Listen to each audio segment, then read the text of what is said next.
So, hey you guys, ici Coach Lee et Coach Sim pour un autre épisode de Woke Up and Chose Violence. On est direct AF, en direct du CSM à Saint-Mathieu-de-Belleuil. J'ai eu peur quand je t'ai vu lever ta main que tu me jettes quelque chose d'en face en voyant ça va beaucoup trop bien cette intro, va falloir que je la fuck puis que genre je reçoive quelque chose en pleine gueule.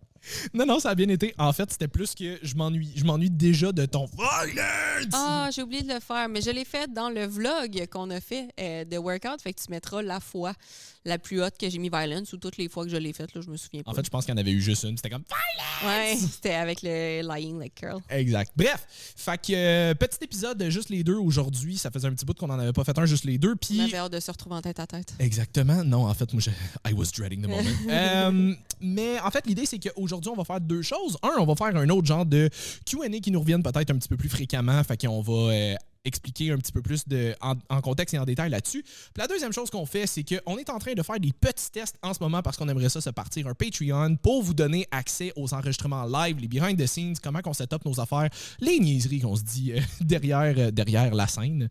Puis, moi, c'est même ça se dit, right? Derrière la caméra, peut-être, là? Ouais, peut-être. En tout cas, moi, je vais dire derrière la scène parce que ça fait plus théâtral. Ben, quand est-ce que tu performes derrière la scène? Pose pas trop de questions si tu veux pas trop demander. Super. Puis c'est ça, fait qu'on est live en ce moment avec nos groupes clients à tous les deux. Fait que ceux qui sont nos clients, spoiler alert, vous autres, vous allez avoir accès à ça gratuitement. Fait que oui. Prenez-nous comme coach. Fait que c'était un très hard CTA. Oui, c'est ça. Puis c'est ça. Fait qu'on fait un petit test en ce moment. Fait qu'on n'a pas de date précise encore de quand est-ce que ça va sortir. C'est notre premier test footage en live, en direct. Fait que allô à tous les clients qui sont avec nous en ce moment. Fait que pour commencer notre petit Q&A, une affaire qu'on voulait parler, c'est peut-être un petit peu plus par rapport au workout maison, ceux qui s'entraînent pas au gym, par rapport peut-être un petit peu plus variété d'exercices, quand est-ce que ça devient pertinent de changer un exercice? Je pense que toi, tu avais eu un petit peu plus de questions par rapport à ça, fait que je te laisse aller. Oui, parce qu'une des questions qui me revient beaucoup, c'est dans les entraînements à la maison, les gens se demandent... Mais en fait, ce que les gens doivent comprendre, c'est que quand tu t'entraînes à la maison, pour l'hypertrophie, tu es quand même limité dans ce que tu peux faire. Tu vas relativement rapidement, entre gros guillemets, maxer ce que tu es capable d'atteindre comme résultat à la maison, dépendant de la shape que tu souhaites atteindre. Puis dépendamment de l'équipement auquel tu as accès, évidemment. C'est ça, dépendamment aussi. Parce que, tu sais, si tu as un gym à la maison, j'ai une de mes clientes qui elle a un gym maison, mais genre... à tout ce qu'elle a de besoin. T'sais, elle a des bonnes machines, elle a une cage à squat, je pense qu'elle a même une Smith, elle a un reverse hyper, comme, elle a un fucking reverse hyper, j'étais vraiment, bref. Mais fait que c'est ça, mais tu sais, si tout ce que tu as chez toi, c'est des poids ajustables puis des élastiques, there's just so much exercices qu'on peut faire qui sont efficaces pour la prise de masse. Donc, étant donné qu'on est quand même limité dans ce qu'on est capable de faire, la variation des exercices ne sera pas aussi impressionnante, si on veut, que si tu étais dans un gym. C'est-à-dire que dans un gym, tu as plusieurs machines accessibles qui peuvent faire sensiblement la même chose, mais qui peuvent t'offrir une variété d'exercices qui est peut-être plus intéressante pour les gens qui aiment ça avoir une certaine variété. Par contre, à la maison, oui, il y a plusieurs exercices comme weird/fancy que tu peux faire, mais ça ne sera pas les exercices qui sont le plus efficaces au niveau de l'hypertrophie. Puis si tu t'entraînes en musculation, ça c'est un autre point, il faut que tu t'entraînes pour gagner de la masse musculaire. Tu ne fais pas un entraînement de muscu pour brûler du gras ou pour atteindre des objectifs cardio. Ça ne veut pas dire que tu n'auras pas une partie de ça qui va être dans ton entraînement.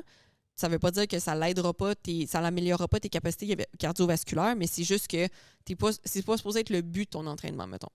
Donc, pour toutes ces raisons, s'entraîner à la maison, c'est super bon. Puis si tu veux juste une shape tonifiée puis gagner un petit peu de masse, mais tu sais, quelque chose de, je qualifierais, genre maximum catégorie bikini, mettons, en compétition. Puis ça, c'est si tu as une Christie de bonne génétique là, pour atteindre ce niveau de masse-là, parce qu'il y en a quand même là, à ne pas se méprendre. C'est faisable à la maison. Surtout si tu as des objectifs. Tu sais, si tu as des objectifs plus athlétiques, pour de vrai, l'entraînement à la maison, c'est merveilleux. Tu peux faire de la calisthénie, tu peux faire justement des push-ups, des affaires de même, des affaires qui sont plus full body, si on veut, qui vont travailler tes muscles de façon différente sans nécessairement aller chercher spécifiquement une hypertrophie marquée de body recomp, style bodybuilding.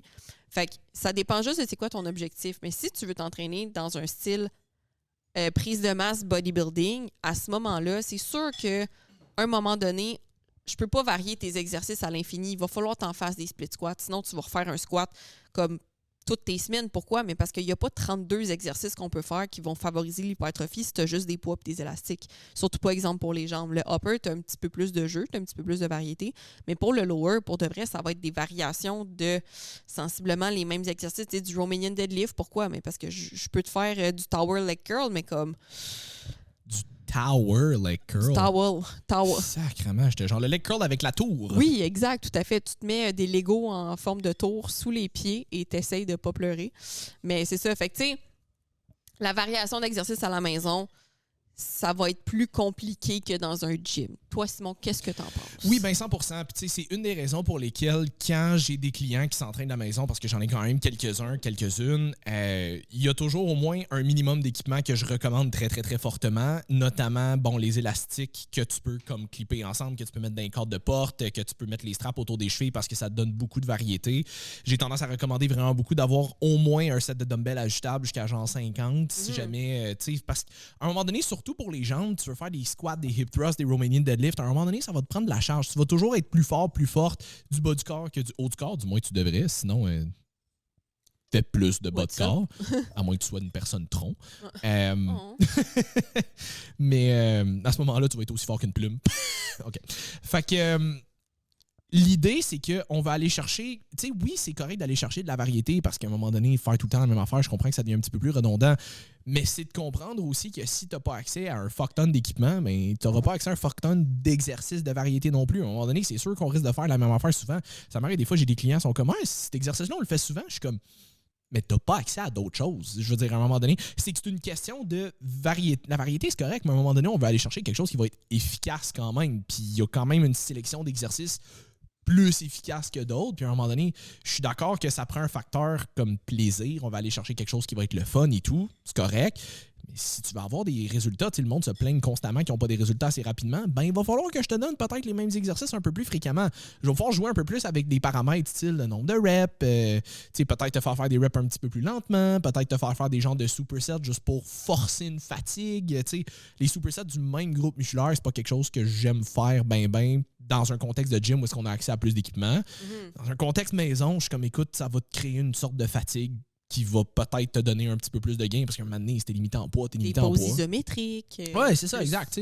Il y a des techniques d'intensité qu'on peut essayer d'ajouter pour ça, mais c'est de comprendre qu'à un moment donné, si t'es limité en termes d'équipement, il faut que tu acceptes que tu vas être limité en termes de choix d'exercice aussi. Fait que si tu t'entraînes de la maison par choix parce que tu veux pas, ça te tente pas d'aller au gym, ça te tente pas de dealer avec ça, peut-être que c'est un peu une genre d'obligation parce que le gym le plus proche de chez vous, il est à 45 minutes de chez vous. Bon, mais écoute. Peu importe tes raisons de t'entraîner à la maison. C'est ça, c'est juste que je te dirais, si vraiment tu tiens à t'entraîner de la maison, je t'encouragerais fortement à avoir un minimum d'équipement. Je parlais des élastiques, je parlais des dumbbells ajustables. Un banc inclinable, c'est super utile. Si tu peux te permettre une cage à squat, une barre, des poids, ça te rajoute beaucoup de variété aussi. Les élastiques vont compenser beaucoup pour des poulies que tu peux ne pas avoir, mais il y a des systèmes de poulies que tu peux plugger à des cages à squat, poulie haute, poulie basse.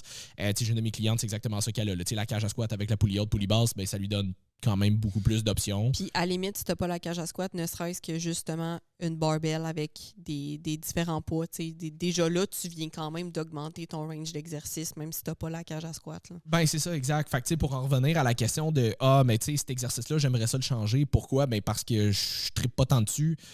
Ouais, c'est correct, là, je ferais peut-être pas exprès de te le mettre à tous les mois, mais à un moment donné, si tu es un petit peu plus limité en termes d'exercice, il faut que tu comprennes qu'il y a quand même des résultats que tu veux aller chercher. Fait que, il y a certains exercices que, je veux dire, non, il n'y a aucun exercice qui est obligatoire, mais si t'es plus limité en termes de choix, ben, il faut qu'on fasse un choix à quelque part. Là. Fait que si tu veux pas faire cet exercice-là, ben, il va peut-être falloir qu'on essaie d'aller chercher d'autres équipements ou alternatives ou whatever, parce qu'à un moment donné, je veux dire, quand t'es dans un gym, on en avait parlé avec Gab à un moment donné dans un podcast où est-ce qu'elle disait, il y a une de ses clientes qui haïssait ça, faire du hack squat, fait qu'elle le faisait juste pas.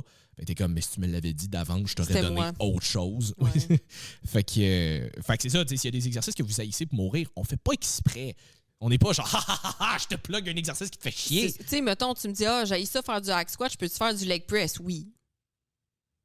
Point. C'est comme, oui. Est-ce que, tu sais, puis au gym, comme tu viens de le mentionner, Simon, c'est qu'il y a beaucoup d'exercices que, sensiblement, plein de machines vont faire sensiblement la même chose. T'sais, mettons, pour atteindre tes résultats, que tu fasses du hack squat ou du leg press, là, comme, je veux dire, à un moment donné, tu vas te ramasser pas mal avec le même type de shape. Ça change pas grand-chose en soi.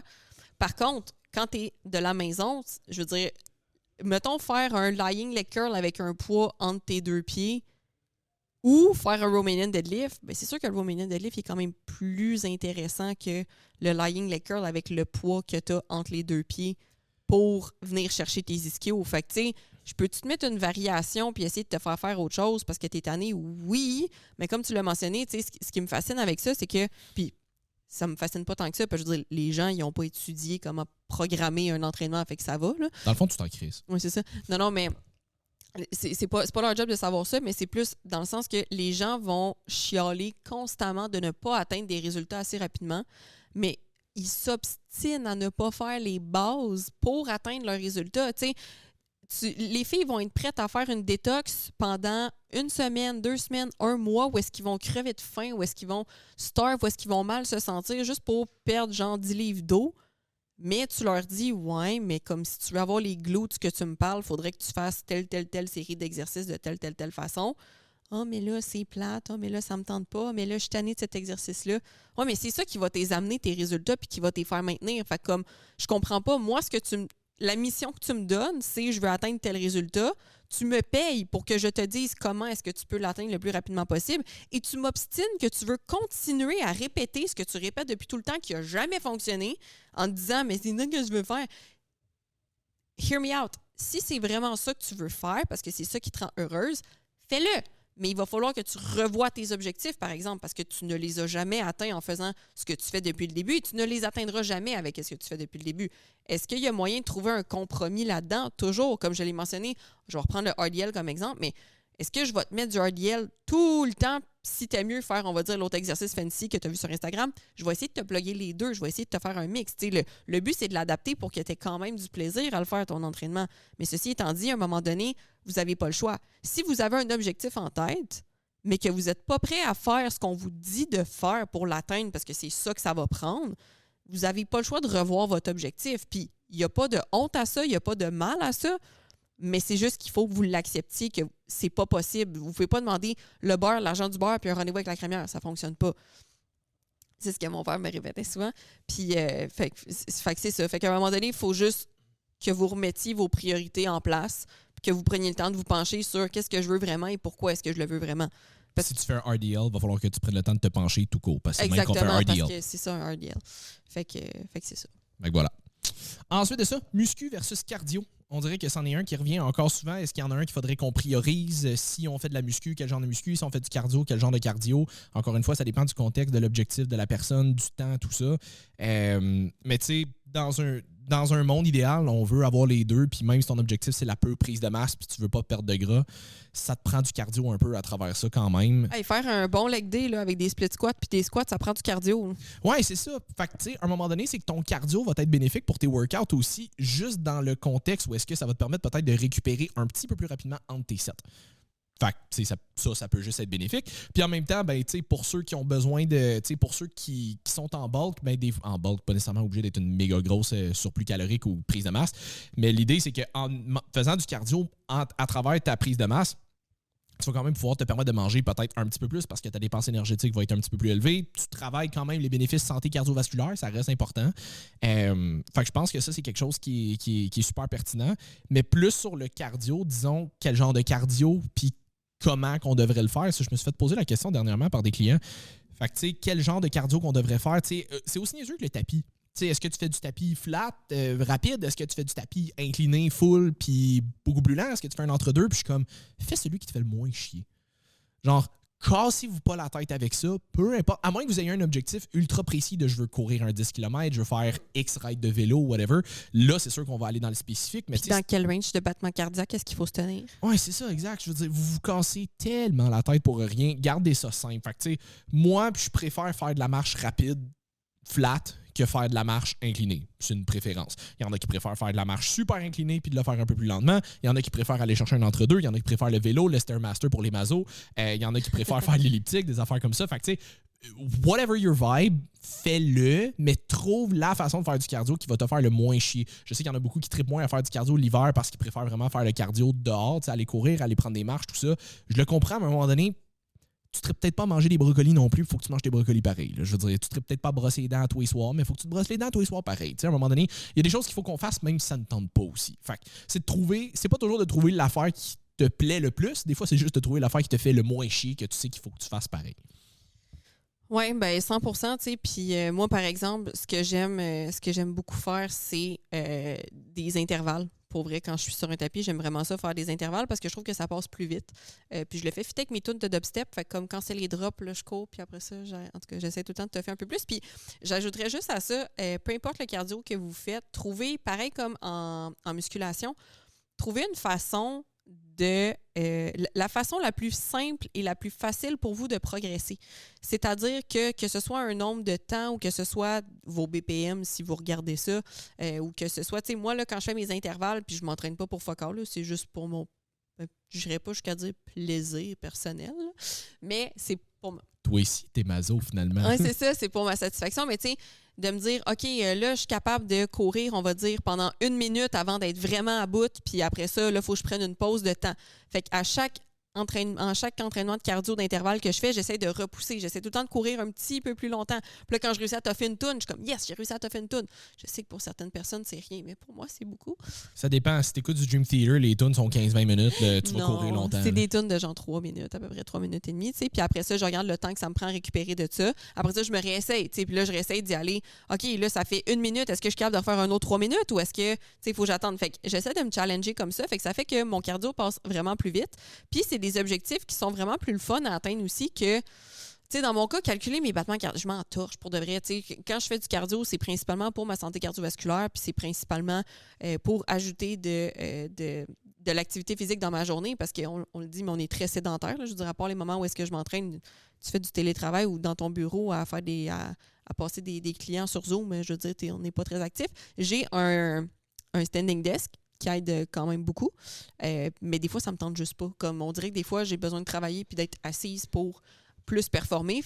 Mais il est là. T'sais, ça aussi, ça peut être un autre truc pour votre cardio si ça vous fait vraiment chier. La marche, tellement sous-estimée. J'aimerais ça juste faire un petit 2 minutes sur la marche parce qu'il y a encore des gens qui sous-estiment beaucoup la marche, alors que si tu veux ne serait-ce qu'améliorer tes capacités cardiovasculaires, la marche, c'est assez. Tu n'as pas besoin de courir pour améliorer ta capacité cardiovasculaire. Et non seulement ça, la marche va avoir un effet très, très bénéfique sur ton système nerveux. Donc, si tu es quelqu'un de stressé, d'aller marcher principalement dehors, mais si tu es comme moi, l'hiver, il n'y a aucune crise de chance que j'aille dehors. Ça va te rendre agressif plus qu'autre chose. Oh mon Dieu, c'est terrible. Mais tu sais, je suis pas à l'abri. Là. Si vous me voyez marcher dehors en hiver, c'est pas impossible. Mais généralement, je le ferai pas. Dans le sens, faites-vous pas chier à le faire. Les gens commencent à te prendre en photo comme si t'étais le Sasquatch. C'est ça, tu sais, comme elle est en train de prendre une marche dehors. Non, quand la température est douce, c'est moins pire. Mais bref, tout ça pour dire que la marche, très, très, très sous-estimée. Donc oui, pour augmenter votre nombre de pas, non, vous n'avez pas besoin de faire 10 000 pas par jour. Ça aussi, c'est une question qui revient dans mes groupes de clientes. On s'entorche. Essayez juste de vous rendre entre 5 et 8 000 pour de vrai. Comme si vous faites ça régulièrement, c'est la meilleure chose à faire, mais c'est déjà très, très bon. La meilleure chose à faire, c'est juste, encore une fois, d'essayer d'améliorer ce que vous faites déjà. Si tu fais présentement 2 000 pas dans tes journées, mais ça va avoir un impact bénéfique sur ton corps si tu te rends d'en faire 5 000 par jour au lieu d'en faire 2 000. Donc, c'est pas d'essayer d'augmenter de 2 000 à 10 000 et de ne pas le maintenir. N'oubliez pas que ce qui nuit à vos résultats le plus, c'est votre manque de constance. Donc, pour avoir de la constance, vas-y avec des baby steps, littéralement. Ben, des steps. Oui, mais pas des babies. Là. Ben, des petits steps. T'es là, puis tu t'avances oui, de comme ça. un tiers de pied à chaque fois. Dans le sens, tu passes pas de 2 000 à 10 000, mettons, par jour. Tu passes de 2 000 à peut-être que ça va être juste 3 000. L'important, c'est que tu bâtisses l'habitude d'essayer d'en faire un petit peu plus. Fait que ça va être beaucoup plus facile pour toi de l'intégrer dans ta routine que si tu regardes ça comme une montagne puis que tu te dis là, je fais 2 000 pas par jour, là, il faut que je fasse 10 000 pas par jour. Moi, là, dans des situations comme ça, puis probablement beaucoup de personnes qui sont wire un peu de la même façon que moi, je vais juste pas le faire. Parce que je vais tellement voir ça comme une montagne que je vais faire comme slasher mes 3 autres tailleurs. Fait que je vais regarder ça, je vais faire, mais si je suis pas capable de faire 10 000 pas par jour tous les jours, je vais juste rien faire. Fait que juste de se dire, OK, mais de base, c'est pas le 10 000 pas que je vise. C'est cette semaine, ça va être de faire 3 500 pas chaque jour. Ça prend 66 jours au cerveau à intégrer une habitude. Donc, si tu es capable de faire 3 500 pendant à peu près 1 mois, 2 mois, mettons, là, puis c'est plus ou moins, là, c'est une moyenne. lancez-moi pas des roches. Mais si tu es capable de faire ça pendant tant de temps, ben après ça, tu peux dire « Oh, OK, là, j'ai intégré cette habitude-là. Mettons, c'est de rajouter un 20 minutes de marche dans tes journées. OK, ben là, je peux essayer de me rendre à 5000 parce que là, 3500, c'est rendu ma routine. » Fait que vas-y comme ça. Puis ça s'applique à littéralement tout ce que tu veux faire. Toutes les habitudes que tu veux ajouter dans ta vie, vas-y tranquillement, pas vite. On en avait parlé avec Marianne Bergeron, mais c'est un peu ça. Vas-y tranquillement, pas vite. Fais, comme tu dis, Simon, la prochaine affaire qui te fait le moins chier. Point. Tu n'es pas obligé d'aller avec l'affaire la plus parfaite. Non, c'est quoi qui te fait moins chier à changer présentement? Commence avec ça, puis c'est tout. Est-ce que ça va être plus long à atteindre des résultats? C'est relatif parce que tu les as pas atteints jusqu'à aujourd'hui, puis tu as l'âge que tu as aujourd'hui. Fait que peut-être que ça va prendre 1 an et demi, 2 ans avant que tu commences à avoir des changements comme plus drastiques, mais tu vas les maintenir. Tu vas pas. Sinon, dans 1 an et demi, 2 ans, si tu continues à faire comme tu fais en ce moment, tu vas ressembler encore à ce que tu ressembles en ce moment. Fait que je veux dire, c'est plus long. Ben, si t'es pour atteindre ce que tu n'as jamais atteint, c'est pas plus long. Hein? Non, c'est ça. Puis ça fait un bon segment vers le troisième point qu'on voulait parler, où est-ce que c'est normal que ça soit difficile au début. Les gens s'attendent à ce que ça devienne facile direct en partant, juste parce qu'ils ont un coach ou juste parce qu'ils ont entendu des trucs, ils ont écouté un podcast, whatever. C'est pas comme ça que ça fonctionne. C'est normal. J'en ai déjà parlé dans une couple de podcasts, mais ton train of thought, comme tes pensées, tes habitudes, tes routines, c'est comme ton tourbillon, ça y va tout seul en ce moment. Faut que tu te battes à contre-courant pour défaire ça. Fait que ça se peut qu'au début, tu as un boost de motivation, puis comme go, tu as un beat, tu as un momentum, c'est le fun. Mais à un moment donné, la motivation, c'est éphémère, puis 2, ben, t'as pas le contrôle dessus. Fait que ça va finir par ralentir, tu vas finir par te perdre un petit peu dans le courant, perdre le pied, puis à un moment donné, c'est normal que ça soit plus difficile, mais c'est sûr que, comme tu dis, tout ce que tu fais, si tu regardes la montagne, puis t'es genre « Holy fuck, j'en ai gros à faire », tu vas te décourager avant même de commencer. Commence avec un baby step. Tu sais, je veux dire, même nous autres, là, on n'a pas toujours, tu sais, là, OK, ça fait des années qu'on est coach, on a beaucoup d'expérience, puis on est capable d'en parler avec beaucoup plus d'assurance, mais même nous autres, ça n'a pas toujours été aussi facile que ce l'est en ce moment. Là, aujourd'hui, c'est parce que c'est notre identité, parce que ça fait des années qu'on est là-dedans. Mais c'est pas fair pour vous de vous comparer à nous autres quand nous autres, ça fait des années qu'on est là-dedans, quand vous autres, vous êtes peut-être beaucoup plus dans le début de votre background. Tu sais, moi, j'ai commencé à m'entraîner, j'avais 14 ans quand j'étais au secondaire. Parce que j'étais en concentration basket et je jugeais que là, ça devenait plus pertinent qu'on bâtisse un petit peu de masse musculaire parce que ben, les gars, l'autre bord, s'en venaient plus gros, s'en venaient plus fort, puis ça aurait été pertinent qu'on le soit nous autres aussi. Commençais à m'entraîner tranquillement dans ce contexte-là, mais jamais ultra assidûment, parce que moi, j'étais dans le basket. Pour moi, la muscu, c'était comme le side project, mettons, là, que je faisais de temps en temps. Je m'étais inscrit dans un gym, mais c'était on and off, puis j'y allais pendant des petites périodes, puis j'arrêtais, puis j'ai été on and off au gym jusqu'à mes genre 22 ans. Là.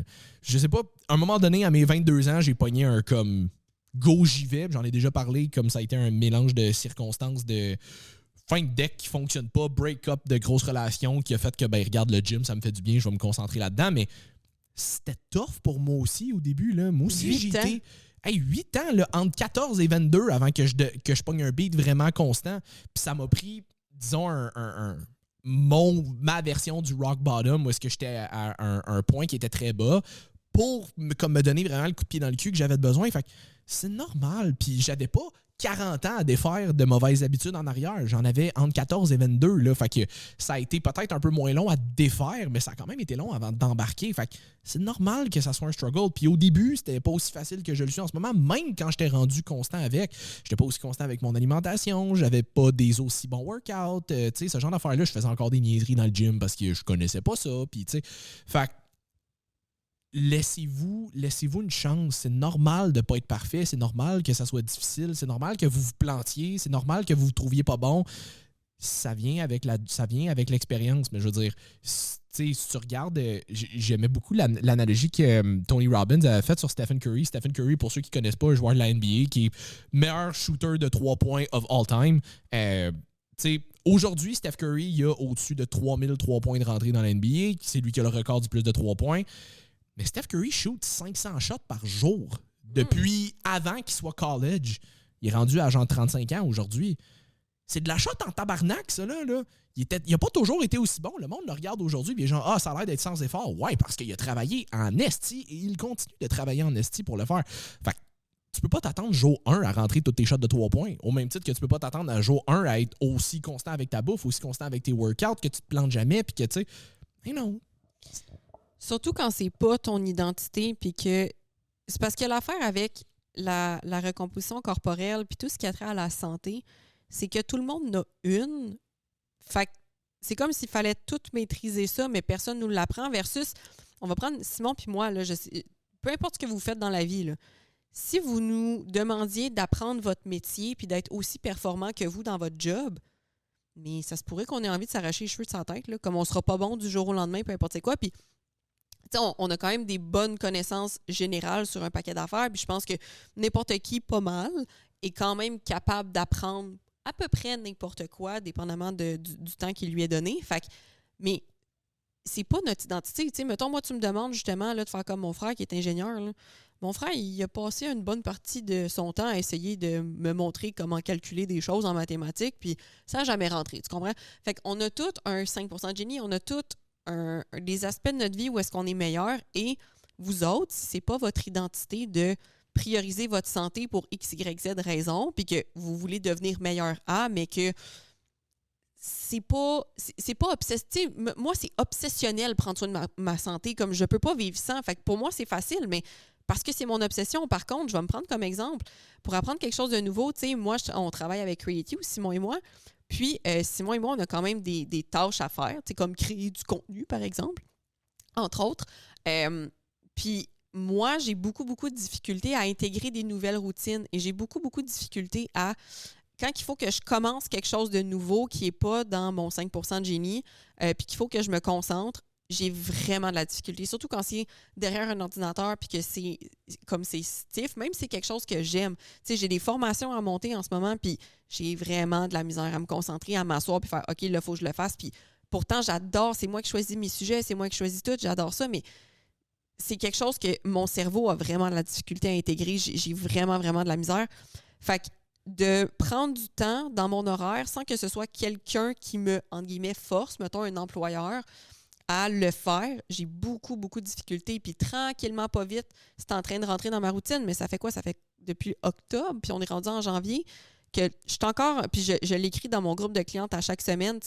Là, j'ai trouvé une routine que j'aime quand même beaucoup. Fait que là, je commence à mieux me structurer. Puis toi aussi, je te l'ai dit, là, j'ai commencé à trouver un truc pour être capable d'arranger mes trucs. Mais ça fait 4 mois que je travaille là-dessus. Ça fait 4 mois que comme je suis laissée lousse comme une adulte qui est supposée être responsable puis que j'ai vraiment de la misère à être une adulte responsable dans cet aspect-là de ma vie. Fait qu'on a toutes des forces et des faiblesses. Il y a des gens qui vont être irresponsables financièrement, par exemple. Il y a des gens qui, c'est leur ménage, qui ont vraiment de la misère à faire. Pourquoi? Mais parce que c'est pas dans leur identité, alors qu'il y a d'autres personnes que chez eux, ça va toujours être spick and span, ça va être super clean parce que dans leur identité, ils sont toqués, ils sont pas capables de garder. Fait que tout le monde est fait de façon différente. On a tous des domaines où est-ce qu'on va mieux performer et on a tous des domaines où est-ce que ça va être plus difficile pour nous de les intégrer à notre routine et à notre vie. Fait que moi, je pense que la clé là-dedans, c'est d'être indulgent envers soi-même et de faire de son mieux. Fait que je veux dire, je suis pas là en train de m'asseoir sur mon steak puis de me dire « Ah ben, je suis juste pas bonne pour faire ça, fait que je le ferai pas, tant pis, c'est pas mon identité. » Non! Je vais essayer de le faire, je vais essayer plusieurs façons jusqu'à temps que je trouve c'est laquelle la méthode qui fonctionne le mieux pour moi. Est-ce que justement c'est OK, mais je me lève le matin, je prends mon café, puis après ça, boum, toutes les avant-midi, je me mets là-dessus, puis je prends juste mes clientes en après-midi puis en soirée parce que le matin, c'est le seul moment que je suis capable de focusser là-dessus, puis j'ai juste 3 heures que je peux mettre par jour parce que sinon, après ça, je décroche, puis mon Dieu, je suis plus capable de rien faire. Mais si je suis capable de focusser pendant juste 2 à 3 heures par jour, ben peut-être qu'au début, ça va être ça, puis qu'éventuellement, je vais devenir meilleur. Ou peut-être qu'éventuellement, je vais trouver une autre façon d'optimiser ce système-là pour que ça me demande moins de temps ou moins d'énergie ou peu importe, ou que j'ai plus besoin de le faire, que je le délègue à quelqu'un. Il y a toujours moyen de moyenner, il y a toujours une solution à vos problèmes, mais pour ça, il faut que vous preniez le temps de l'analyser, le problème, et de trouver et d'essayer. Pensez pas que la première chose que vous allez essayer qui ne fonctionne pas, ça veut dire que c'est voué à l'échec. Ça se peut que la première affaire que vous essayez ne fonctionne pas pour vous. Puis oui, le fait de... C'est plate, le fait d'essayer puis de se dire « Ah, fuck, tu sais, j'ai essayé puis finalement, ça n'a quand même pas fonctionné. Puis là, faut que je recommence. » Oui, mais là, tu ne recommences pas de zéro, tu recommences avec de l'expérience. Fait que tu y vas par élimination, dans le fond. Toi, Simon, parce que tu as mentionné tantôt justement, tu sais, ça a pris 8 ans avant que tu deviennes plus stédé. Tu dirais quoi aux gens qui écoutent ça puis qui se disent aïe, aïe, mais là, tu sais, t'avais 14 ans, ça t'a pris 8 ans. Moi, j'en ai 40. Je veux pas que ça me prenne 8 ans avant de devenir assidu. Get good. Quoi? Get good. Non, c'est pas vrai, c'est un gamer talk, c'est pas grave. Mais l'affaire qui a été game changer pour moi, puis ça a commencé un peu avant ma genre de grosse remise en question de choix de carrière, puis c'était un petit peu avant mon break-up aussi. J'étais allé chercher mon premier coach. Ça a été le game changer pour moi qui a fait en sorte que, à un moment donné, j'étais comme. J'ai réalisé que j'étais tanné d'être on and off. Puis j'étais tanné de pas tant avancer parce qu'on s'entend, quand t'es on and off, je progresse pendant les 2-3 mois que je vais au gym. Puis après ça, j'arrête d'aller au gym. Fait que je progresse plus. Puis là, ben, je reprends un peu de body fat. Puis je perds de la masse musculaire. Puis j'étais tanné d'être dans la situation où est-ce que je faisais du surplace pas mal, voire même je régressais légèrement parce que t'en perds pas mal plus vite que t'en gagnes. Là. Fait que l'affaire qui a fait la grosse différence, c'est qu'un moment donné, je me suis tanné. J'étais allé chercher mon premier coach. Ludovic Gagnon, on l'a déjà reçu au podcast. Super cool gars. Puis, non seulement ça m'a donné la structure pour être capable d'avoir des vraiment meilleurs résultats que j'avais jamais eu avant d'avoir un coach, ça m'a donné l'assiduité et la certaine redevance de faire comme, mais là, je paye pour, j'ai un investissement en ce moment-là. Fait que tant qu'à payer pour, on va le faire, le plan. J'étais pas à 100%, mais comme je le faisais pareil, c'était quand même déjà beaucoup plus que ce que je faisais avant. Mais dans mon cas, ça n'a pas juste été une question de structure puis d'assiduité, ça a été une question de... Il m'a transmis sa passion, littéralement.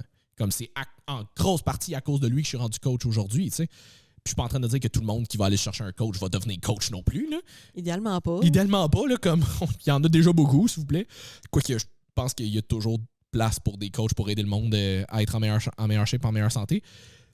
Mais moi, ça a été ça, mon game changer. J'étais allé chercher un coach. J'étais allé me chercher une redevance. J'étais allé me chercher quelqu'un qui avait déjà fait le cheminement que je voulais faire pour... Je payais pour son temps. Je payais pour éviter les erreurs que lui a faites. Je payais pour qu'il me donne les trucs que lui a trouvés. Je payais pour, tu sais, ce que j'ai investi en argent, je l'économisais en temps. C'est toujours ça. Parce que, tu sais, puis, c'était pas prévu fuck all qu'on parle de ça aujourd'hui, mais, tu sais, il y a du monde, des fois, qui nous disent, ah, tu sais, je pense pas que j'ai le budget pour me payer un coach, puis je veux dire, ultimement, tu gères tes affaires comme tu veux, là. Sauf que si vraiment un jour tu vas atteindre l'objectif que tu t'es fixé, tu vas finir par le payer d'une façon ou d'une autre. Que ça soit en argent ou que ça soit en temps, tu vas finir par le payer.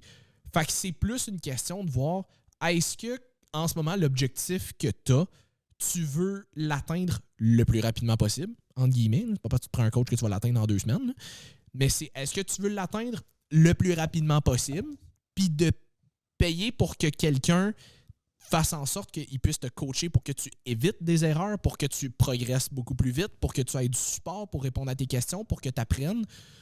Ou est-ce que tu préfères garder ton budget que tu pourrais mettre là-dedans, puis l'investir en temps de ton bord, parce que toi-même, il va falloir que tu fasses tes recherches, toi-même, il va falloir que tu fasses tes erreurs, il va falloir que tu comprennes pourquoi tu as fait ces erreurs-là, il va falloir que tu retires les leçons, il va falloir que tu fasses encore du essai-erreur, puis peut-être pas encore la bonne affaire. Fait que je suis pas en train de dire que ça prend un coach pour tout le monde, quoique je pense que tout le monde aurait intérêt à être coaché dans la vie. Même moi, je suis coaché, on s'entend.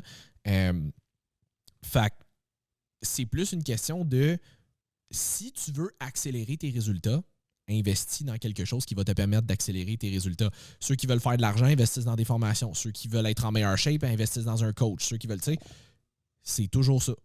Faut que tu investisses dans toi. Puis moi, c'est ça que j'avais fait. Ça a été ça mon game changer. J'ai investi dans moi. Puis ça a donné que j'ai été chanceux. C'était un coach qui commençait, fait qu'il ne chargeait pas super cher à ce moment-là. Puis j'avais pas un gros budget à ce moment-là non plus. Mais ça m'a permis de commencer. Ça m'a donné la piqûre. Puis c'est ce qui a fait en sorte que... pas la piqûre, je suis encore naturel, pas ce genre de piqûre-là. Puis ça a fait en sorte que, aujourd'hui, on est 8 ans plus tard, puis I'm still here. Oui, puis tu sais, on parle de budget, mais oui, c'est tout le temps une question de priorité. Puis c'est sûr que c'est un luxe quand même de se payer un coach, ça veut pas. Mais en même temps... Tu sais, moi, j'entends beaucoup de ce que je vois sur les réseaux sociaux. Ah, tout coûte cher. Ah, l'inflation. C'est drôle, mais chaque fois que je me promène proche des centres d'achat ou proche des restaurants, c'est tout le temps plein, les vendredis, samedis. Puis je sais pas si vous faites partie des gens qui vont encore dans les restaurants, là. Je vous juge pas du tout, mais je veux dire, ça coûte fucking cher un repas au restaurant. Versus, tu sais, mettons, des fois, je regarde, là, mettons...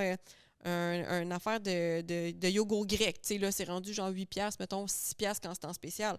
Le monde va être comme, mais mon Dieu, c'est 50 pour un pot de yogourt. Ouais, mais le repas que tu te payes au resto versus, mettons, ton pot de yogourt, il va probablement te faire au moins 3 collations avec ça. Tu sais, un sac de 1 livre de protéines chez Shop Santé, c'est une vingtaine de piastres-ish. OK, mais tu as à peu près 15 portions dedans, 10-15 portions. Fait que c'est à peu près l'équivalent de manger un poulet, mettons. Fait que c'est comme, je sais pas comment tu calcules, mais ton souper au resto vient de te coûter peut-être une journée de bouffe. Oui, puis on s'entend, là, si ça te coûte 20-30$ pour un spa au resto, c'est un resto qui est relativement cheap. Là. Ouais, Parce que les prix ont monté en même tabarnak. le McDo, ça n'a pas de sens. En tout cas, je sais, c'est pas. J'y vais pas, mais comme c'est ça que j'ai vu. Fait que tu sais, tout le budget, ça reste une question de priorité. Tu sais, il y a des gens qui vont prioriser de voyager parce que c'est ça qui les rend heureux, puis c'est correct. Moi, par exemple, je priorise mon budget de gym puis de Muay Thai parce que ben c'est ça qui me fait vraiment, vraiment, vraiment beaucoup du bien. Mais c'est des choix à un moment donné. Tu sais, c'est juste que moi, les personnes que je vois qui disent ah, mais c'est trop cher du coaching, c'est pas les personnes qui sont à la scène près. Parce que les personnes qui sont à la scène près que j'ai vues, ils font leur budget, puis quand ils veulent vraiment, ils le calculent et ils intègrent un coach. Peu importe quel coach, mais ils vont faire OK. Puis moi, souvent, ces gens-là, je vais essayer de les accommoder le plus possible. Je ne vais pas te forcer à prendre un renouvellement à chaque mois, whatever. On va t'étirer, mais au moins que tu aies quelque chose de solide. Puis si c'est pas un coach, puis que vraiment, là, vous êtes trop serré, il y a plein de gens qui offrent des formules déjà faites, exemple d'entraînement. Tu sais, toi, tu faisais les Yoke Squad à Paul Carter qui sont comme 35$. Il y a entre autres aussi l'application Constance à Isabelle. L'application Constance, tu as accès à une nutritionniste.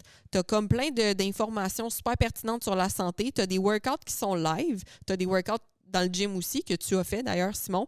Fait que c'est une plateforme où est-ce que tu as accès à tellement d'informations puis tellement de choses, l'application Constance, puis c'est à peu près 35$ par mois. Fait que tu as accès à parler à une nutritionniste là-dessus aussi. Fait que tu as accès à vraiment plein de choses sur cette application-là, puis c'est 35$ par mois. Fait que est-ce que c'est un suivi personnalisé? Pas nécessairement super personnalisé, mais tu n'as pas non plus nécessairement besoin de plans. Un suivi personnalisé, oui, c'est intéressant, mais des plans personnalisés au début, pour de vrai, quand tu commences, tant que tu bouges mieux, puis que tu t'alimentes mieux, peu importe c'est quoi les changements que tu fais, ton corps est une machine d'adaptation. La plus petite, ce qu'on cherche là, c'est de faire la plus petite adaptation possible, parce qu'on l'a déjà mentionné, mais si tu commences de rien du tout à je coupe tout, puis j'ajoute full muscu, puis j'ajoute full cardio, mais on fait quoi après? C'est quoi la prochaine étape? Tu as déjà créé l'adaptation pour ton corps de se rendre là, puis ça t'a apporté les résultats que tu as là. Il ne va pas aller plus loin. Tu as déjà trop fait pour l'adaptation qu'il y avait besoin. Fait que la meilleure solution, c'est de faire des micro-adaptations. Est-ce qu'on peut justement juste enlever ton litre de Pepsi que tu prends par semaine puis le changer pour du Coke Zéro ou du Pepsi Zéro? Là. On ne fera pas exprès de changer du Pepsi pour du Coke. Pour du diète. Là. C'est ça, ou du diète, tu sais, mais comme juste ça. Tu sais, j'ai des clientes, des fois, c'est comme, il y en a une qui me dit, tu sais, je prends du sirop d'érable. OK. Mais là, la quantité qu'elle en prenait à tous les jours, j'étais comme, ouais, on peut-tu switcher pour un sirop d'érable sans sucre, mettons? Il y en a plein des options qui goûtent vraiment bon, mettons, chez Shop Santé. Parce que j'ai dit, juste ça, ça peut faire une belle différence. À la quantité, tu sais, si t'en mets qu'un peu dans ton café le matin, c'est pas dramatique. Mais là, si t'es rendu à le manger à cuillère, comme à un moment donné, je dis pas qu'elle mange à cuillère, là, c'est vraiment juste un exemple comme ça. Là. Mais tu sais, en mets, mettons, sur des protein pancakes le matin, on va dire, puis là, on en rajoute dans telle affaire, puis il y a dans telle recette. Fait que je suis comme, là, à un moment donné, il faut que tu fasses un choix. C'est une solution qui est très facile, qui ne t'empêche pas de te priver de rien, mais qui va quand même faire un très, très beau changement sur ton déficit calorique. Fait que déjà, juste cette adaptation-là, on est capable d'aller peut-être chercher des résultats avec ça, sur ton sommeil, sur ta santé, sur ton stress, sur ta glycémie, sur ton énergie. Fait que c'est des micro-changements qu'il faut penser à faire pour viser le long terme. Parce qu'encore une fois, si vous changez tout trop vite, trop intensément, too much, too fast, too soon, votre corps va créer une adaptation parce que c'est ça sa job, c'est littéralement juste ça sa job, et vous faire survivre 24 heures de plus. Donc, une fois que l'adaptation est créée, il va falloir que tu pousses à un niveau que tu ne seras jamais capable de maintenir parce que c'est pas maintenable. Dont les personnes qui mangent 1200 calories tous les jours puis qui font 1 heure de cardio à tous les jours en plus de muscu. Trop, c'est comme pas assez. Voilà. C'est une très belle tangente. Ensuite de ça, qu'est-ce qu'on considère comme un cheat? Une question que je me fais poser quand même souvent, c'est quoi un cheat? Je me suis retenue, là. Vas-y. Ta mère. Sacrement. Mange pas ma mère, s'il vous plaît. Non.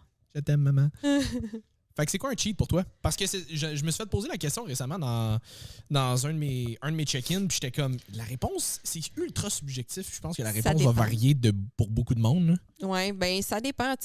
Ça dépend de c'est quoi ta structure alimentaire présentement. Dans le sens, dans ton cas, Simon, un cheat, c'est n'importe quoi qui n'est pas écrit sur ta feuille de papier. Ouais. C'est ça. Dans ton cas à toi, c'est ça, parce que tu es supposé suivre exactement. Si c'est écrit de manger des brocolis, tu manges pas des carottes, tu manges des brocolis. Si c'est marqué des fèves, tu manges des fèves. Si c'est marqué du riz, tu changes pas pour des patates, tu manges du riz. J'ai le droit de changer mon riz pour des patates, c'est le fun. Yay! Mais, tu sais, parce que c'est écrit, tu as le droit, tu comprends? Ça, c'est une structure qui est très stricte. Donc, tout ce qui n'est pas ta structure, c'est un cheat. Par contre, pour quelqu'un qui est plus, mettons, dans ma clientèle, un, entre guillemets, cheat, selon moi, c'est un repas qui est beaucoup plus calorique que ce que tu manges d'habitude, qui n'a pas beaucoup de nutriments à l'intérieur et qui n'est pas du tout aligné avec tes objectifs de stress, sommeil, digestion et de perte de gras. Fait que n'importe quel repas qui rentre là-dedans, trop de calories, pas de nutriments, pas aligné avec ce que tu veux, c'est un cheat. Fait que peu importe ce que c'est, des sushis, c'est un cheat. Évidemment, traverser une boîte de biscuits, c'est un cheat. Mais tu sais, au même titre que dans cette optique-là, si tu manges un biscuit, mettons, pour moi, c'est pas un cheat. Pourquoi? Mais parce que si tu es capable de le faire rentrer dans tes macros ou que sur toute ta semaine, tu as mangé un biscuit ici et là, mais qu'on est quand même arrivé à tes résultats, je considère pas ça comme un cheat. C'est très raisonnable pour moi, personnellement. Fait que c'est toujours du cas par cas. Si, par contre, je t'ai dit, OK, mais là, on va essayer tel type d'alimentation pour tant de temps, puis, exemple, pour améliorer ta digestion, on fait un genre de FODMAP, puis comme, mange pas telle affaire pendant un certain temps, puis que t'en manges, c'est un cheat. Fait que c'est très, très, très relatif à la situation et au contexte. C'est quoi un cheat? Moi, typiquement, j'ai tendance à dire que ce qui va être ultra-processed, ça va être un cheat. Oui. Même si, mettons, tu prends un biscuit, je considère ça comme un cheat. C'est juste que selon moi, tu sais, all cheats are not created equal. C'est pas tous les cheats qui vont avoir le même impact, le même. Parce que justement, tu sais, OK, t'as pris un biscuit. Hein, oui, je considère que c'est un cheat parce que c'est ultra transformé puis ça ne fit pas avec l'objectif de stress, digestion, sommeil, perte de gras, tout ça. Cool.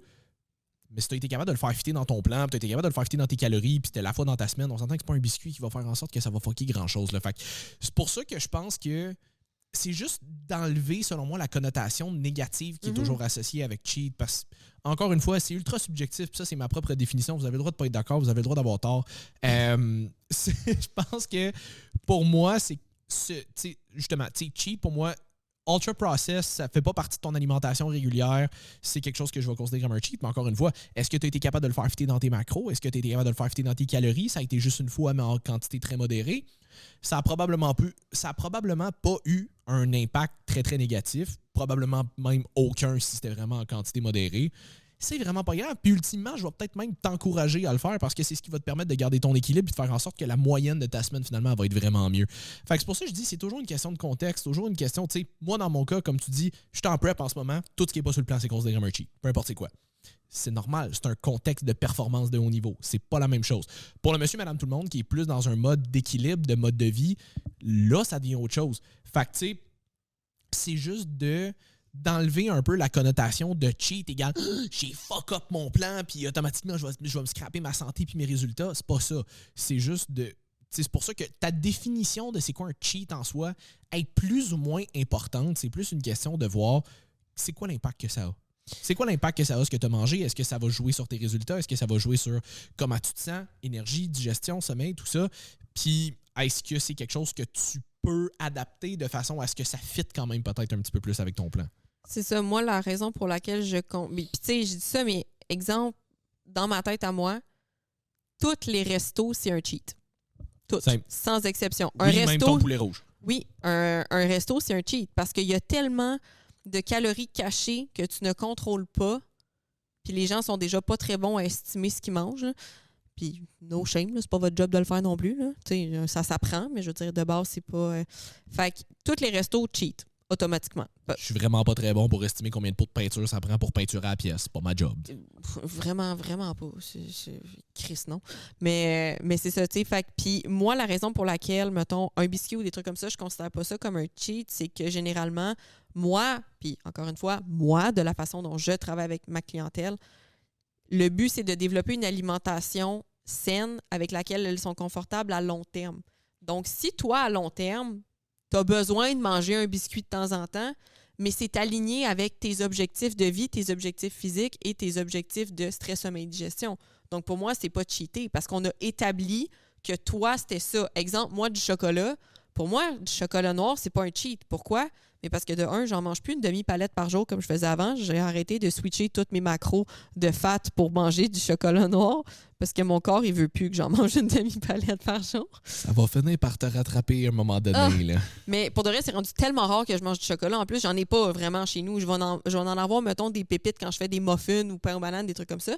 Mais sinon, j'en mange plus comme j'en mangeais. Mais par contre, si je me permets un carré de chocolat, pour moi, c'est pas un cheat. Pourquoi? Mais parce que dans la quantité de calories et de macros que je me mets dans ma tête mentalement, c'est très aligné avec mes choix de vie. Par contre, si je disais demain matin que j'ai envie de faire un plan de performance comme toi, Simon, pas nécessairement pour une prep ou n'importe quoi, mais que je me dis, OK, là, tu sais, j'ai envie de faire, on va dire, une mini-cote, ben c'est ce qui est écrit sur le plan. Et si je déroge de ce qui est écrit sur le plan, c'est cheat. Donc, à ce moment-là, dans cette optique-là, dans ce contexte-là, le chocolat devient un cheat. Ça dépend toujours du contexte. Voilà. Ensuite de ça, c'est quoi tes meilleurs trucs, toi, pour profiter d'une sortie, d'un événement social, de whatever, où est-ce que tu sais que tu seras pas super sharp sur le plan, mais sans nécessairement y aller comme all-in? C'est quoi ton truc pour faire comme trouver le sweet spot entre les deux? Consommer beaucoup de drogue. Ça coupe la faim, c'est pas vrai. Ou ouais, ça donne faim, ça dépend. Mais s'il y a bien de l'alcool, tu te torches dans l'alcool, après, t'es pas plus avancé. Mais non, tu touches pas à l'alcool, c'est pas bon, c'est pas aligné. La drogue, oui. Voyons. Drugs. Non, c'est pas vrai. Mais c'est quoi la vraie question? J'étais tellement concentrée sur dire ma niaiserie. C'est quoi tes trucs pour profiter d'un événement social ou whatever l'événement qui va faire en sorte que tu seras pas sur ton plan, t'as pas ton lunch, t'as pas ton whatever durant l'événement, mais que tu veux quand même pouvoir en profiter sans nécessairement y aller dans un gros binge?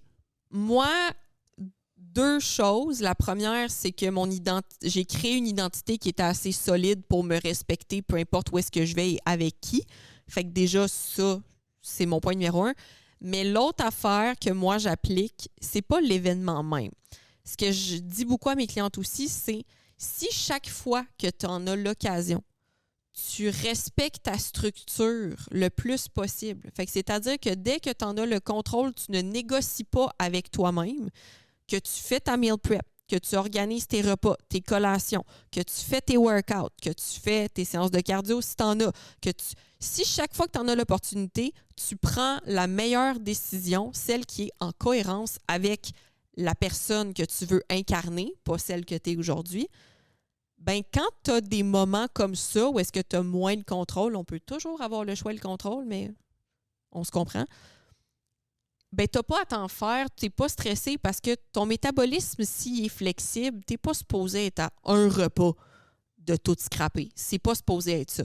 Fait que déjà, si ton identité est assez solide, de un, et que tu vis en cohérence avec la meilleure version de toi-même que tu veux incarner, tu n'iras plus dans des gatherings où est-ce que c'est pas aligné avec la personne que tu veux être. Fait que tu ne vas plus accepter de un des événements qui vont te forcer à être quelqu'un que tu n'es pas ou à prendre des décisions que ça ne te tente pas parce que c'est des gens qui ne sont pas alignés avec toi. Fait que ça, déjà là, si ton identité est solide, tu t'évites d'aller dans des événements comme ça. Fait que ça, c'est de un, parce qu'il y en a que c'est leur excuse. C'est comme, ouais, mais tu sais, je voulais pas décevoir tel. Moi, dans la vie, là, pas être plate, là, je déteste décevoir les gens que j'aime. Mais comme si je te déçois parce que je ne fais pas quelque chose que tu voulais que je fasse, moi, jamais je vais te tenir accountable de faire quelque chose que je veux puis de dire comme de t'en vouloir parce que tu n'as pas voulu le faire. Je veux dire, je respecte qui tu es en tant que personne et je respecte tes boundaries.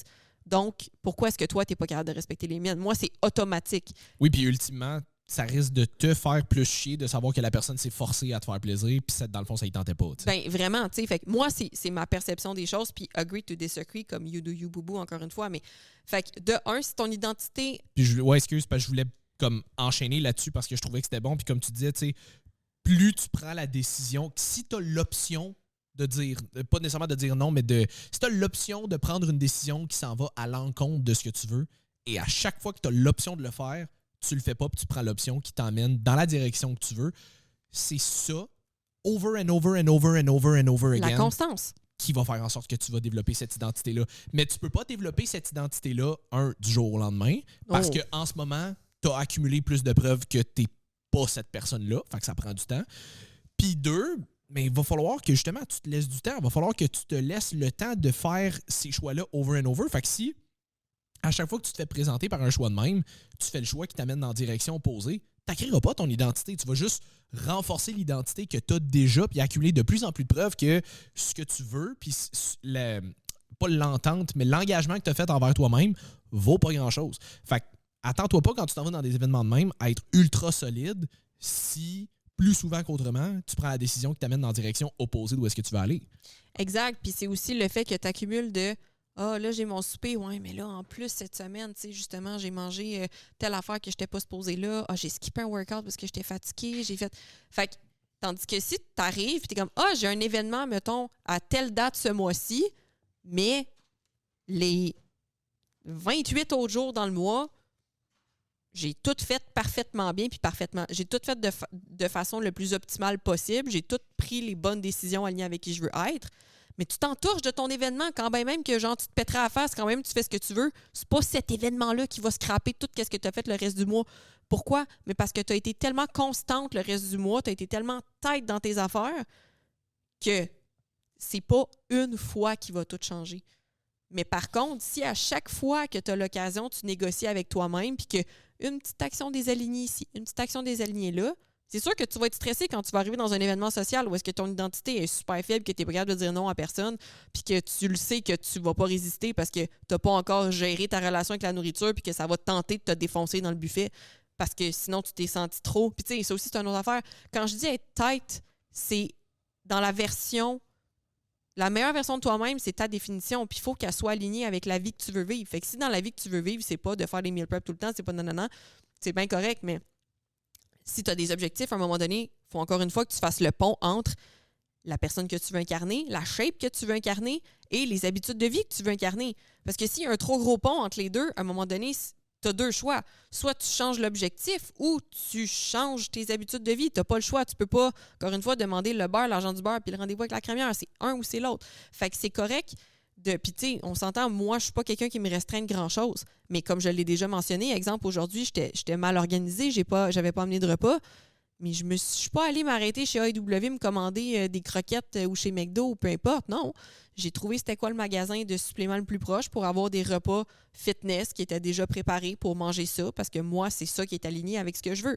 J'ai fucking faim, mais je veux manger des aliments qui sont alignés avec quelque chose qui est bon pour ma digestion, qui va pas fucker ma glycémie puis qui va me donner l'énergie pour performer pour le reste de ma journée. Fait que si ça devient ton identité, tu vas faire comme moi puis ça va être facile de faire des choix alignés avec ce que tu veux. Oui, exact. Si tu trouves la première excuse pour sortir de ton plan ou déroger de ce que tu veux, puis tu prends la première excuse pour t'en aller dans la direction opposée de finalement ce que tu dis que tu veux, à un moment donné, c'est-tu vraiment ça que tu veux? Parce qu'il va falloir que tu fasses des changements. Là, j'aime l'expression « it takes change to change ». Il va falloir que tu crées des changements, puis il va falloir que tu forces le changement pour que tu changes. Mais si tu continues de prendre la décision qui t'amène plus loin dans la situation dans laquelle tu es en ce moment et que si tu veux, ou du moins tu dis que tu veux t'en aller de cette situation-là, ben à un moment donné, il va falloir que tu fasses les choix pour. Oui, puis tu sais, il y a aussi l'option de quand tu es dans un gathering, prends des protéines avant, puis comme fais ce que tu peux, prends les meilleures options, mange des légumes. Oui, mais techniquement, si tu es obligé de faire ça dans tes gatherings, c'est que tu n'es pas sa coche le reste de ta vie. Gathering. Mais dans tes gatherings, c'est parce que c'est parce qu'en français, c'est genre rassemblement. Oui. OK. Bon, mais dans tes rassemblements, je vais juste le dire en français tant qu'à Je comprenais pas c'est quoi le rapport avec rassemblement puis gathering. C'est pas du Gatorade, là. Gatorade. Mais c'est ça, tu sais, fait que grosso modo, si tu veux arrêter de t'en faire avec tes événements, puis si tu es quelqu'un qui a beaucoup d'événements, que ce soit pour le travail ou peu importe, à ce moment-là, je te dirais, bien entendu, ben, ça reste la même affaire. Comme si toutes les fois que tu n'es pas dans tes événements, tu es fucking sacoche, tu vas quand même être capable de maintenir ton équilibre. D'autant plus si tu as beaucoup d'événements, comme plus que tu es sacoche quand tu n'es pas dans tes événements, si tu en as beaucoup, beaucoup qui s'en viennent parce que tu as une vie sociale qui est chargée, mais ça devrait... Puis encore une fois, je dis, allez-y pas YOLO, là, dans le sens défonce-toi pas l'estomac non plus, parce que même si t'es tête le reste du temps, ça va quand même scraper tes résultats. Pareil pour l'alcool, je veux dire, encore une fois, c'est toujours pourquoi t'en as besoin.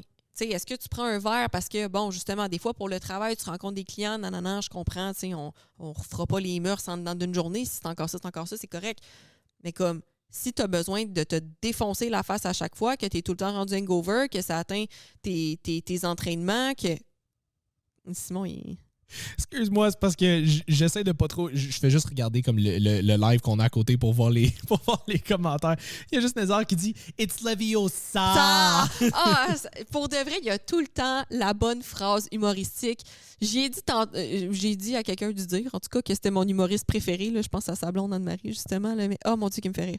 Mais c'est ça. Fait que tu sais, c'est de toujours être raisonnable, mais selon moi, le meilleur conseil que je puisse donner, c'est pas tant pendant l'événement, c'est autour de l'événement ou des événements. C'est ce que tu fais 80-90% du temps qui compte, pas le 10% que tu es dans ton événement. Puis encore là, si tu as 10% d'événements, c'est parce que tu as des événements baptêmes. Je veux dire, tu as un événement dans ta semaine, dans ton mois, peut-être. Je veux dire, à moins que tu sois quelqu'un de vraiment. Puis c'est drôle parce que j'en parlais avec une fille sur Instagram aujourd'hui qui me parlait que. Tu parles à des filles sur Instagram. Je le sais. Ta blonde, elle pense quoi de ça, Simon? Oh, regarde, elle est à veille de me crisser là. Ouais.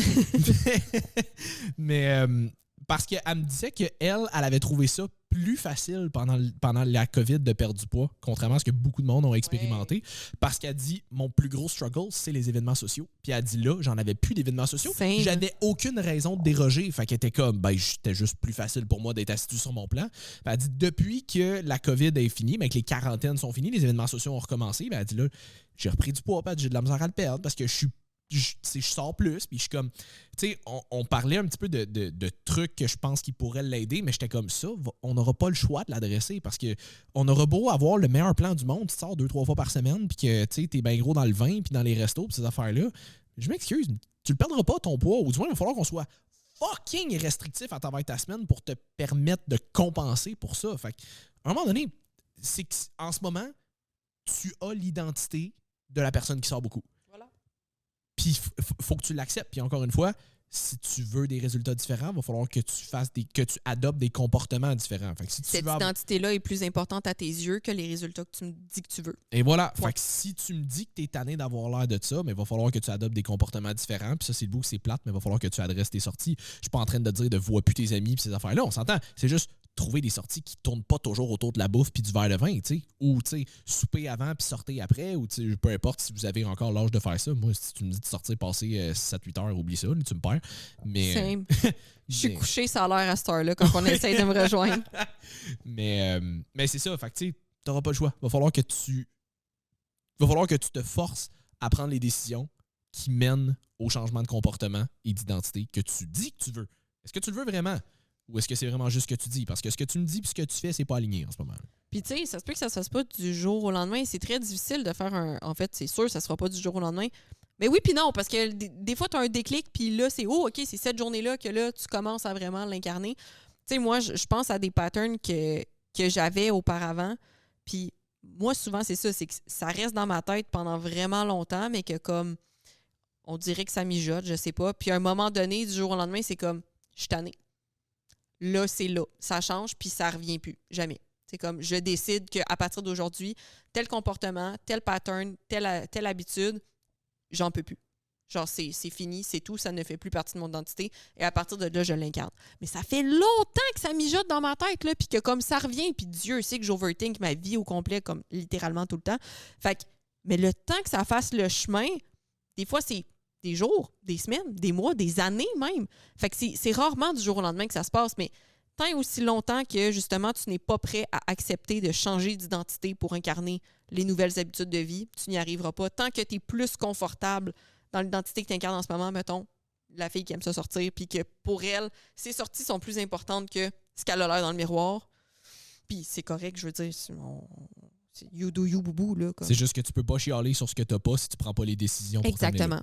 Tu prends pas des décisions en cohérence avec la meilleure version de toi-même, mais avec la version de toi que tu es en ce moment. Et voilà. Dernière question pour aujourd'hui, parce qu'on va faire un petit reminder là-dessus, parce qu'en ce moment, c'est le cas pour bien du monde. On fait quoi quand on est malade? Chris, que tout le monde est malade en ce moment. Oui, vraiment. Reposez-vous, dormez le plus possible. Et on le rappelle, on n'est pas médecin, on n'est pas pharmacien. Idéalement, allez demander à un médecin. L'amour de Dieu, arrêtez de venir nous poser vos questions sur quoi faire quand vous êtes malade en termes de suppléments, de médicaments, de tout ça. On n'est pas médecin et pharmacien. Exact. C'est ma petite période dramatique. Ouais, exact. Tu sais, oui, il y a des suppléments qui peuvent supporter ton système immunitaire pour que tu te sentes moins comme le calvaire puis que ton corps récupère plus vite. Mais c'est pas miraculeux de un, puis de deux, encore une fois, on ne peut pas faire de recommandations médicales. Fait que, tu sais, moi, ça va tout le temps être, va demander à un pharmacien ou à un médecin aussi, ou tu sais, je peux te suggérer tel supplément, telle affaire, mais va le valider avec ton médecin, ton pharmacien, parce que, je sais pas, mettons que tu prends un antibiotique, puis ça ne fit pas du tout avec de la vitamine D, on va dire, c'est rare, là, mais comme, je veux dire, ma recommandation serait pas adéquate pour toi, et ben légalement, je pourrais vraiment me faire poursuivre as it fucking should, parce que tu joues avec la vie du monde, là. Fait que, tu sais, fait qu'il y a ça, mais quand vous êtes malade, c'est toujours de gager comment vous vous sentez. Mettons les premières journées d'habitude quand tu tombes malade, là, si tu as de la misère à te rendre à ta chambre de bain tellement tu es sur le cul, ça se pourrait-tu que ce soit pas le temps de te dire je vais-tu aller au gym ou je vais-tu aller prendre une marche ou je vais-tu faire du cardio? Ton corps, il te le dit, j'ai besoin de me reposer. Essaye pas d'être productif. Plus que tu vas accepter d'y donner tout le repos qu'il te demande plus rapidement possible, plus qu'il va récupérer rapidement. Fait que, tandis que si tu essaies de pousser la machine pendant que la machine est déjà en train de te dire « je suis plus capable », ben, tu risques de la briser encore plus. Et pendant beaucoup plus longtemps. Ouais, exact. Moi, c'est ça le conseil que je donnais tout le temps à mes clients. Je suis comme, à un moment donné, je peux pas te donner de statement de base que tu devrais tout le temps appliquer ça parce que tu vas le savoir un peu plus que moi comment tu te sens. Est-ce que t'es fucking brûlé, que t'es comme sortir du divan, c'est un challenge? Va pas t'entraîner. Est-ce que t'es comme, ouais, je suis un peu fatigué, puis tu sais, j'ai le nez qui coule, mais ça va. Je serais capable de me pousser dans le cul. Ben vas-y, tu sais, à un moment donné, c'est juste d'être capable de faire la différence entre j'ai ma petite bitch voice dans ma tête qui fait comme, ben là, moindrement que t'es pas top shape, faudrait que tu lâches le gym. Puis, ben là, je suis vraiment malade, puis j'ai activement besoin de me reposer. T'sais. Puis il y a les deux extrêmes. Il y a ceux qui sont presque à terre, à la veille de mourir, puis ils vont essayer de se forcer à aller au gym pareil. Puis il y a du monde que dès qu'il y a la moindre inconvenience, ils vont se trouver une raison pour pas y aller. La réalité, c'est qu'elle se passe à quelque part entre les deux. C'est des fois, t'as pas le choix de prendre off, même si ça te tente pas. Puis des fois, t'as pas le choix de te donner un coup de pied dans le cul, même s'il faudrait probablement, tu sais, même si ça te tente probablement pas parce que justement, t'es un peu plus fatigué. C'est juste d'être capable de faire la différence entre est-ce que je suis en train d'écouter la petite bitch voice dans ma tête en ce moment ou est-ce que je suis en train d'écouter des signaux que mon corps est en train de m'envoyer puis il faudrait vraiment que je me repose. Ça se peut que ce soit pas le temps non plus de péter des PR au gym, là. Ça se peut que les premières journées que tu y retournes, faut que tu acceptes que tu performeras peut-être pas. Il y en a qui sont capables, ça va arriver. Hey, ma blonde puis moi, ça a été ça là, pendant le temps des fêtes. La première semaine, on a été ultra malade. La deuxième, quand on est retourné au gym, parce qu'on n'est pas allé s'entraîner cette semaine-là, la deuxième, quand on est retourné au gym, les comme 3-4 premiers workouts qu'on a fait, là, tabarnak qu'on se trouvait faible. On était comme, oh mon Dieu, tout est difficile en ce moment. Vous leviez mes charges. C'est ça. Puis moi, je levais les charges à Jess. Tabarnak. Mais pour me réchauffer, évidemment. Puis. Il double mes charges pour se réchauffer. Vous regarderez le vlog. Le vlog s'en vient. Il va peut-être être sorti par le temps que ce podcast le sorte.